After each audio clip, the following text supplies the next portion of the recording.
যদি ডকুমেন্টেড করতে ব্যর্থ হন তাহলে কিন্তু আইআরএস এই যে খরচগুলো এক্সপেন্সগুলো যেগুলো আপনি ক্লেম করছেন এগুলোকে ডিসঅ্যালাউ করতে পারে।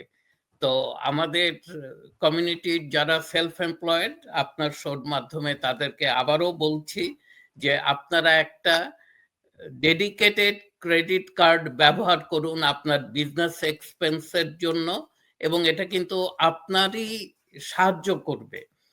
অনেক ক্রেডিট কার্ডে আপনারা করেন, অনেক খরচ আপনারা ক্যাশে করেন, বিজনেস এক্সপেন্স গুলো ক্যাশে করার চেষ্টা করবেন না, যেহেতু ক্যাশে করলে সেটার যে রিসিপ্টটা পাবেন সেটা মেনটেন করা ডিফিকাল্ট হবে।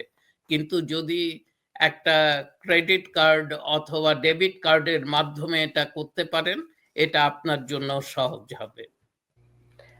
আজকের মতো আর কি পরামর্শ দিতে চান? আমি